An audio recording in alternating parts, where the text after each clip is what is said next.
This is the Northern Territory, the huge slab of Australia that stretches from the central desert to the top end.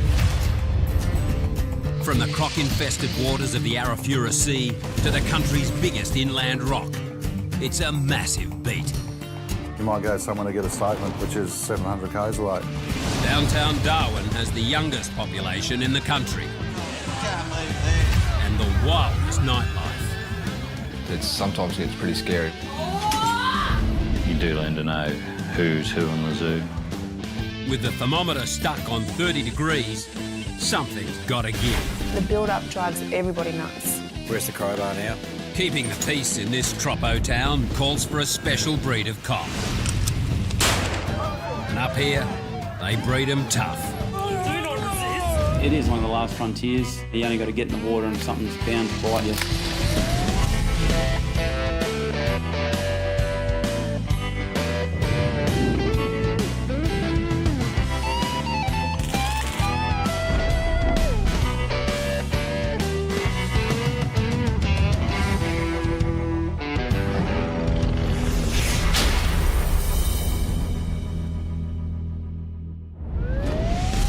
Tonight, damage control in Mitchell Street.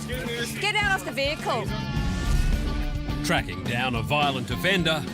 I'd like to catch up with this bloke and let justice take its course. And fishy business at the airport. Imagine smoking that one. Constable Rebecca Hockey came to the Territory Cops after following her father into the Air Force. 3 years later, she followed her heart. I ended up getting married and having 4 beautiful children, and life took me in a different direction. I've got fantastic kids. They're a big part of my life, and we all support each other. They support me in what I do and that, and I'd be lost without them. All the experience that I've brought with me, I believe, is reflected in the way that I police and the way that I deal with people, the way that I can relate to them. Yeah, just look after each other, keep an eye out. If you hear someone wanting some assistance, make sure we get there as quick as we can, help them out. Rebecca and her partner, Constable Josh Cameron, get on the road. VCAM, this is 557, we're mobile and clear. Tonight, Rebecca will be working the city safe, patrolling the Mitchell Street area in the police van. Almost immediately, they're flagged down by a woman who seems to be having a Barney. She got broke inside the bed. We missed the bus and Okay. we're gonna work it out on Monday. Okay, so you know him then? Yeah. Who's that? That's my boyfriend. That's your boyfriend, okay. So you said to me that he's been chasing you? Yeah, but he's getting jealous of me. He's getting jealous? Yeah. Okay, why is he getting jealous? I don't know. Okay. Has he been drinking lots? Big lot? Your boyfriend? No. No? Bed, yeah, bed. Okay. But I don't want to lock him up. No. Okay then. Meanwhile, Josh questions the boyfriend. And whereabouts do you camp? Oh, I sleep anyway. You long grassing, eh? Yeah. Yep. Rebecca and Josh compare notes. As both parties have had a few drinks, the concern is things might escalate between them. How about we take you to Spin Dry tonight, so you've got somewhere to sleep, somewhere warm and that, and somewhere you can have a shower and have a feed in the morning. Does that sound... No, you don't want to go Spin Dry? Spin Dry is what the locals call the sober up shelter. So what does she want to do? She's a bit intoxicated, so she's not really saying. She said we're all right, but... Are you happy to stay with him now? Yeah, I'm happy. Yeah? You're happy? Yeah, I'll be safe. Do you want to walk over with me to your boyfriend? Come on. No, she's fine to go with him. She's all right to go with him? Yeah. No more arguing or anything like that, okay? No, me and my wife Yeah? all right. Okay?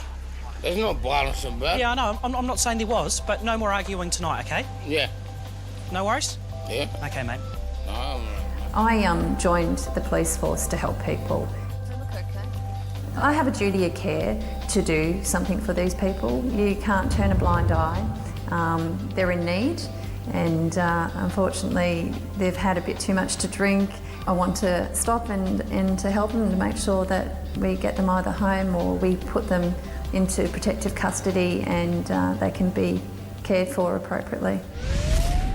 Just as they get back on the road, they spot a young woman bouncing up and down on a parked truck. She seems to have drawn quite a crowd. Sit down here. Just take a seat and I'll get you some details off you, okay? And they all have advice for the young larrikin. Hey, mate, look, you guys, go and stand over there and we'll come and talk to you in a minute, okay? Okay, well, Yeah. just tell her it's grand. Go and stand over there, mate.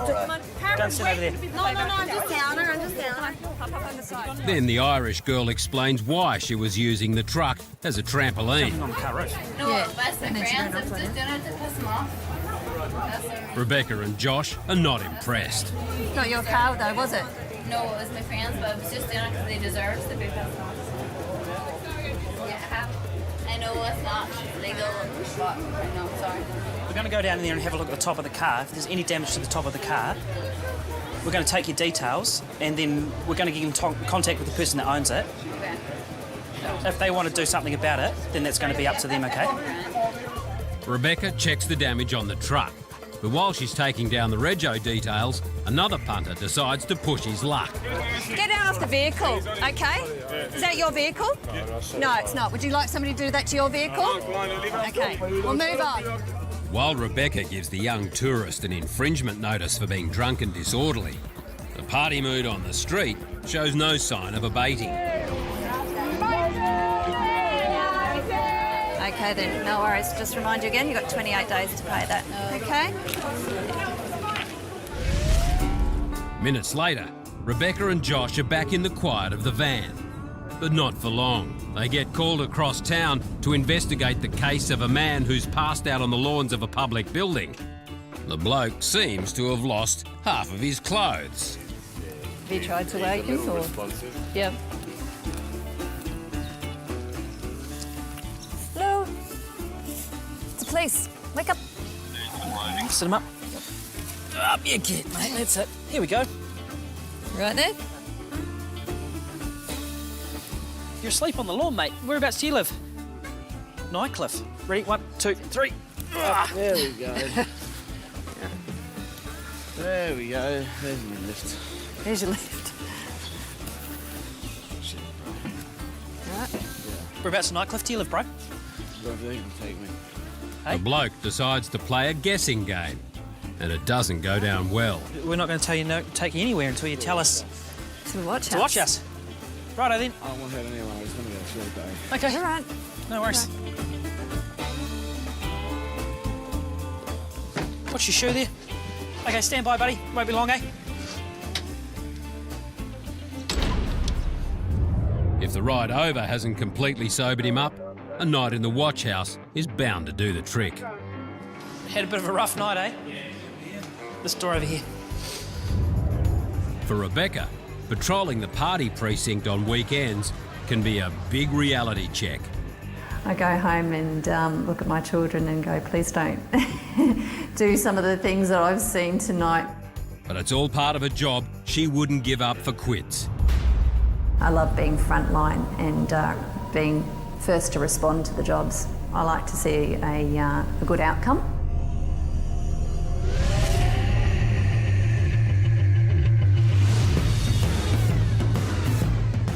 Darwin is known as the gateway to Asia, so the detectives of the Substance Abuse Intelligence Desk have their work cut out for them, cracking down on drugs coming in and out of the airport. Random checks are carried out regularly, and they often yield big hauls. Today, Detective Sergeant Kenny Bradshaw heads up 2 teams. Darwin Airport is a very busy domestic airport. The drugs make their way to the Northern Territory in a lot of ways. Flights from interstate, certainly one of them. We see quantities of cannabis and other drugs coming through the airport. Senior Constable Tim Hatton and his dog Leo are on the first team. Certain dogs are trained to detect certain odours. My dog Leo, he is trained to detect cannabis, cocaine, heroin, ecstasy, amphetamines, and we do have 2 dogs up here that are trained on kava as well. Just need everyone to sort of just line up along here, if that's okay. And a very friendly dog will come along and sniff you for drugs. While Tim and Leo search the passengers, Senior Constable Peter Henwood and his dog Archie head over to the luggage carts. Detective Senior Constable Vanessa Barton is also on this team. Yeah, the dogs are integral to this operation. They provide us with the grounds to conduct further investigations. The dogs get worked very hard. This is Darwin heat, so they work for a long period of time. They're running up and down lines, searching baggage. Over at the passenger terminal, a small bag has attracted Leo's attention. Man, that dog's really interested in that bag, hey? Gunja in there? No. Have you had Gunja in there? No. All right, we're just going to have a quick check, hey? Out on the tarmac, Pete and Archie have also come up with the goods. Archie's showing a lot of interest in some unaccompanied shopping bags, destined for a flight to a remote region. Vanessa takes the bags away to go through them. Back in the terminal, Kenny takes charge of the bag Leo sniffed out. Do you want to empty that on the back there for me? He finds nothing suspicious. Could Leo be wrong? Leo the sniffer dog has indicated a woman carrying a small bag, but Kenny's searched the bag thoroughly and found no illegal substances. The woman sheds more light on the situation. My husband gave me this bag. Did he? Yeah. Is that a he or a she? She. Does she smoke ganja? Yeah. There you go. There you go. You can jump back on. Yeah, thank you. Thank you. Turns out Leo's nose was spot on. Over in the luggage area, Vanessa is giving Archie's shopping bags a good going over. People go to great lengths to conceal cannabis from us or try to defeat the dogs as well. You'll see it in sealed tins, in washing powder packets, where they'll undo the packet, put the canister inside and super glue it back up to make it look like it hasn't been tampered with. Pretty soon, Vanessa spies a suspicious-looking packet of tea bags. See, they've cut it. It's cut, but it's stuck down by sticky tape. Bingo. She's found a few other bags too. They've got a name and someone dropped it off. Now we can probably chase up somebody and we can go and get a warrant. With a flight from Melbourne due to land any minute now, Tim and Leo are standing by for another passenger search. There you go, we're just running a drug and take the dog on this flight. Just stick to the right-hand side, please, single file. Tim knows what to look for. Like all dog handlers, very well attuned to his dog. He knows when his dog is responding. Suddenly, Leo sits at the feet of a passenger carrying a red bag. The bloke seems to be in a hurry to get to the transit lounge. How you going, man? Can you come with me? Acting Sergeant George Hillen questions the passenger. You been in trouble for drugs before? Never? I ain't nothing together, leave that. Beg your pardon? I ain't nothing together at all, like. You're going to have to wait. You been in trouble with police before? No. Never? Nothing going on, no. No, you've been in trouble in Australia with police? Oh, yes, yeah. Yeah, whereabouts? No. Yeah, what for? Drugs. Years ago, I mean. How long ago was that? 20 years ago. Yeah. The passenger is very worried about missing his connecting flight. I need to get on a plane, a light plane. As I said, no, they brought us to. as I said to you, that's unfortunate. We are going to search you. We're going to search you, both you and your baggage. If someone's got something to hide, they're going to try and leave. You get people running to toilets, etc. That's certainly reasonable grounds to suspect. Is there any reason why the detective dog would have responded to you? No. Do you use cannabis? Any other drugs? Yes, I do. You do? Yeah. When's the last time you used it? This morning. This morning? Like down in Melbourne. Yep. Yeah. Some grounds to suspect that you might have drugs on you. The drug dog did respond on you. Okay. Okay. Then the bloke comes clean. I have some on me. Sorry? I do have some on me, yeah. Okay, how much do you have with you? An ounce. An ounce? Is that all? Probably haven't had at all. Sorry? That's all it is, just for me, personally. Yeah? Which bag's it in? In this one. Yeah. What were you going to do with it? Kenny steps in. We'll take you down to the AFP office and a bit of private space down there that will deal with this, mate. It looks like this traveller is going to be in transit for a while longer. Meanwhile, Vanessa has located some more freight that's been brought to the airport by the tea drinker. It's all taped up and it's in the same stuff that the tea bags were up in. The floral wreath turns out to be a dead end. Hopefully they'll rest in peace, but have to check. But she soon discovers a very special packet of breakfast cereal to go with the tea. It's a hamper of cannabis that spells a pile of trouble for someone. So there's 15. Vanessa takes possession of the drugs, but the tea will be sent to its destination. A whack card in this one. So she leaves her card.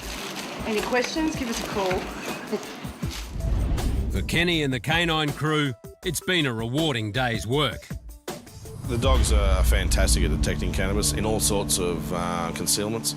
When a dog is deployed, I don't think too many people get away with it, you know. If we can seize as much as we can, that's drugs that's not making it to remote communities. It's not going to be sold. It's not going to take food out of kids' mouths. It's not money that these drug dealers are going to make. That's the reward we get out of it. It's great to be able to catch these people. Meet the Superintendent of the Darwin Metropolitan Division, Kris Evans. I look after Darwin City, the police station, for the general duties policing of Darwin City. I look after the watch house and I look after a couple of police stations on the Tiwi Islands. Kris comes from the mild climes of the Riverina region of New South Wales. I commenced life as a farm labourer, a shearer, and one day saw an ad to join the police, gave it a go and got in. It's been a big journey from country boy to top dog copper. One of the reasons I actually joined the police is I don't like bullies. I don't like bullies and thieves. And I've thoroughly enjoyed myself in catching bullies and thieves throughout the last 30 or so years. I see that there's a couple of interferes with motor vehicle in the same street. I can only assume that they'll all be linked. I get enjoyment out of passing on my experience and knowledge to the more junior members, the frontline members. Kris moved to the Territory 23 years ago. He was thrown in at the deep end as a young constable working a two-man station at Onpelly. At the time I was there was approximately 2,000 Aboriginal people. English is not the first language. About 4 or 5 months of the year, we actually call it reined in, where you can't get out. It was a dirt airstrip, a gravel airstrip. So sometimes with the heavy rains, you couldn't fly in either. So you're there on your own and you have responsibility for policing about 2,000 people. But the city beat is where Kris came into his own. But generally speaking, the people that live in Darwin are younger, I'd suggest, and perhaps a little bit more cashed up. A lot of mine workers that fly in, fly out. So there's some big wages on offer in the Territory. So a lot of people live here but then work out at the mines or work out outside of Darwin. And the after-hours action keeps his team on their toes. It's always been known as a big drinking town. It's hot weather. It's 30-odd degrees every day, year in, year out. It's either hot and dry or hot and wet. People talk about mango madness. Yeah, probably anecdotally it does get busier in that build-up. When it's getting hot and humid, the clouds are rolling in, and it does tend to send people a bit silly. And as I say, it increases that consumption of alcohol, which then increases our workload. Mitchell Street is our party street. People tend to wander around the street late at night because it's hot and they can get a drink and they can get something to eat. We have our buskers in the street. It's where all the action is. We're not the party police. It's only when they overindulge and in fighting and assaults and all that sort of stuff. That's when we step in. Now, I'd rather prevent it than clean up after it. This is one top dog who isn't ready to lay down anytime soon. I actually love this job. As I say, I'm quite passionate about it. I'm still highly motivated and highly ambitious and will go on.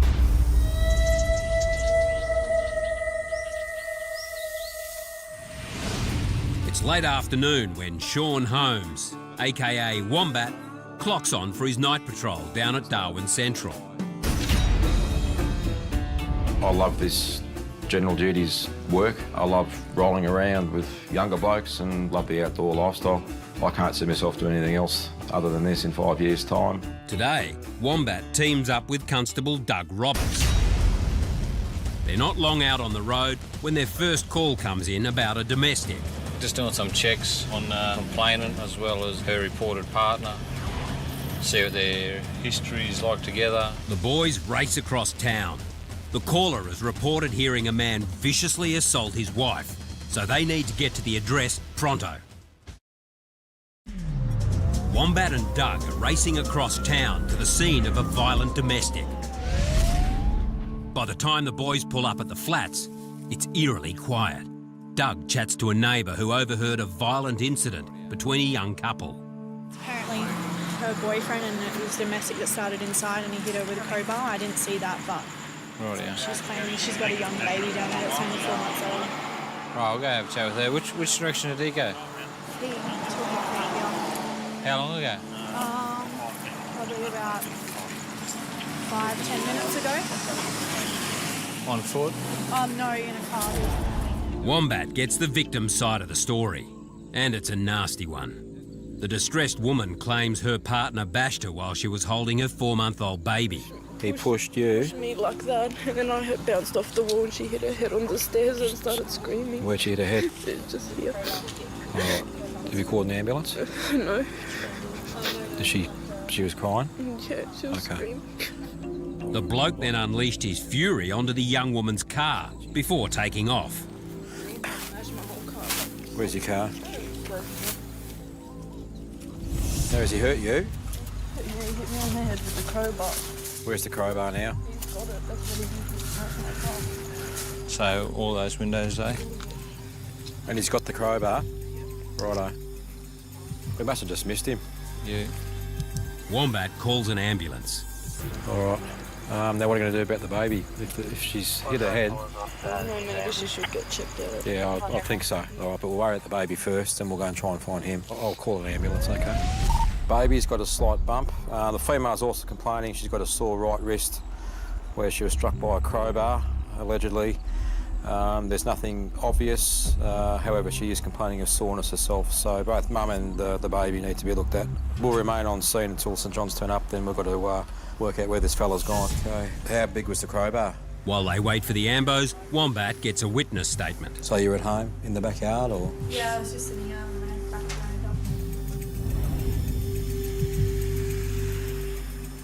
Hello. G'day. This is the young baby down here. Apparently hit her head against the step when Dad pushed Mum, or the side of the step. He's pushed her, the baby's head's then gone back. Yeah, when I first got here, there was a slight bump on the back of the head, but I might be wrong, but I wasn't taking any sort of chances.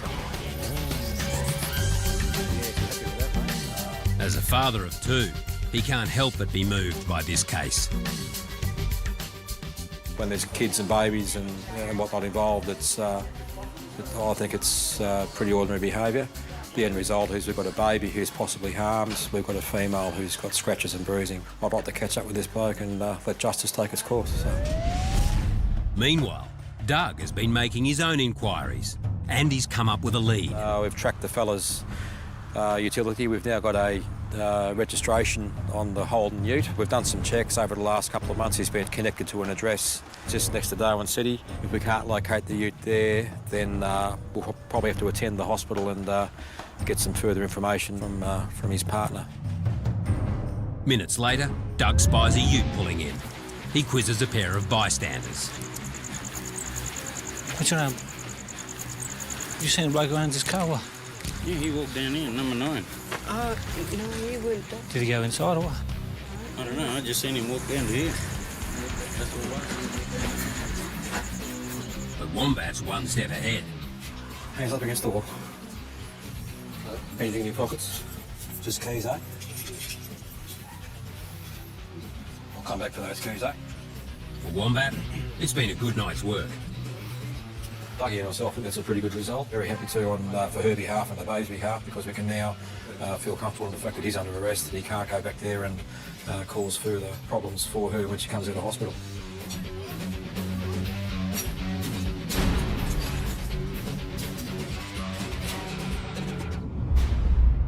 Oh, look, I just followed Dougie's lead. He was just like a whippet, off after a rabbit. Just watching his back at the same time. And lo and behold, our old mate comes down the garden path, literally into our arms, so yeah, very happy.